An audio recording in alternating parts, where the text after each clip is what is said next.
Hello, I'm Abdul Saab, clinical psychologist at Vital Mind Psychology here in Sydney, Australia, coming to you with the fourth installment of this video series on the spiritual dimensions of narcissism, part 4, fear and persecution of others. The mind is the domain where our narcissism may be more difficult to see. The mind being the arena of our thinking, reasoning, conceptualizing, and gaining mastery. It can also be the arena it's also the arena in our culture which is increasingly venerated and celebrated. We look to smart people, to scholars, and increasingly to scientists and people smarter but not necessarily wiser than us, to solve our problems and to give us guidance. While the human mind is what differentiates us from the rest of the natural order, the uniquely human ability to think abstractly, to conceptualize, the mind is also prone to various errors which, from a spiritual perspective, can feed into our personal and collective narcissism. One of the key characteristics of the mind is that it has a tendency to become stuck in polarized thinking, to become stuck in polarities or in extremes, which can crystallize into dogmatic beliefs, rigid opinions, and preconceptions, which we mistake for insight, wisdom, and even intuition. Fear is the emotion which primarily fuels polarized thinking and perceiving. When we are overtaken by fear and its corollaries, anxiety and paranoia, our mind becomes prone to polarization, to black and white thinking, to persecuting others and mistaking our preconceived beliefs for absolute truth. Fear can breed a distinct form of narcissism, a narcissism which seeks to control, to label, to persecute, to make others or to make the other alien and impure.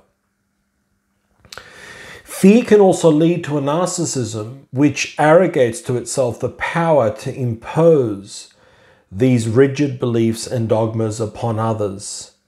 We see this today as an expression of this in a priestly class of bureaucratic, technocratic, and scientific elites who declared to humanity, we know best, we have superior intellects, we know what is good, and we shall impose it upon you. If you complain or push back, we will censor you, we will villainize you, we will otherize you, and convince the masses that you are dangerous. This is the narcissistic expression of fear as intellectual arrogance with a God complex. It is the psychology and the spirit of totalitarianism, which runs on dogmas, rigid beliefs which cannot be challenged, no matter how patently false or absurd they are. Perhaps the most popular or garden variety expression of the narcissism of the mind we see today, in distinction to more pathological expressions, is in the explosion of people expressing rigid opinions about all manner of things. Opinions so rigidly held and often based on only the most tenuous understanding of things. Opinions about religion, medical choices, dietary choices, politics. And it's not the holding of an opinion which is in of itself narcissistic. It's more holding that opinion so dogmatically, forcing it onto others, or harshly judging those who take a different perspective. That is more the narcissistic dimension or element. Transcending the narcissism of the mind involves consciously transcending polarized thinking by becoming aware of the destructive effects fear, polarized thinking, rigid opinions about events or others has on us. It leaves us feeling frustrated, resentful, powerless, and at times can even make us callous and cruel toward those who do not share our views and perspectives. We can dehumanize those who disagree with us. In the domain of our intimate relationships, we can immaturely hold on to and nurse grudges and resentments, holding on to the need to make the other evil, which in turn only serves to lower our level of consciousness and make us miserable. How much misery and suffering is created in our relationships when we are in an argument and we are overcome by the realization of the absurdity of what we are arguing about, only to double down and continue rather than disengaging and surrendering and letting go of the need to be right. The narcissism of the mind and its polarized thinking, its fear and paranoia and preconceived ideas inflicts untold harm.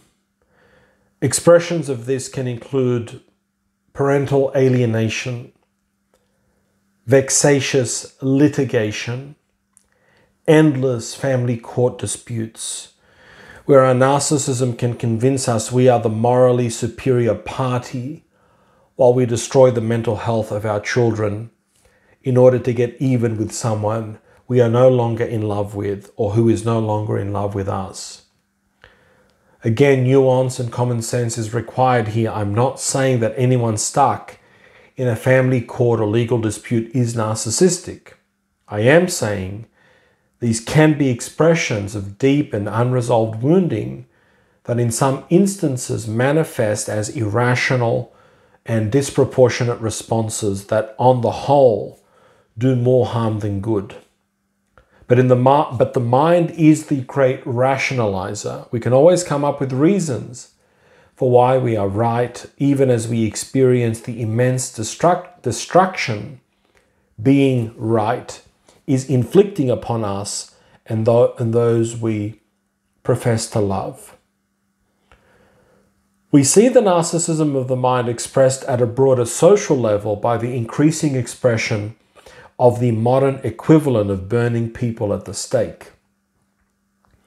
We don't burn people at the stake anymore, but we cancel them, destroy their reputation and livelihoods, which is out of the playbook of narcissistic abuse, but now is done in the name of some morally righteous cause.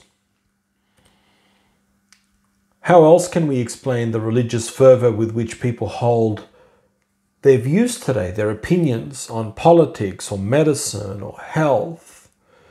Extreme partisanship, left or right, liberal or conservative, now represent nothing more than pseudo-religions with their own dogmas. We now exile people, we banish them, we cancel them because they don't worship the same gods we do. They don't think like we do. They don't believe in what we believe in. This is narcissism in the form of dogmatism, only in a pseudo-religious form. Transcending the narcissism of the mind, of its fear and paranoia, its preconceptions, its tendency to persecute others, often requires more than just an act of will. It requires insight, but also the need to work through the deep hurt and suffering and the immense fear we have experienced, which has crystallized into rigidity, dogmatism, nursing grudges and resentments, cynicism, and at times hatred. In the next video, which will be the final installment in this new series, I will be looking at ways in which we can transcend our own personal and collective narcissism as a way to tie together this series, God willing. Until then, Look after yourselves and each other. Take care. All the best. Bye-bye.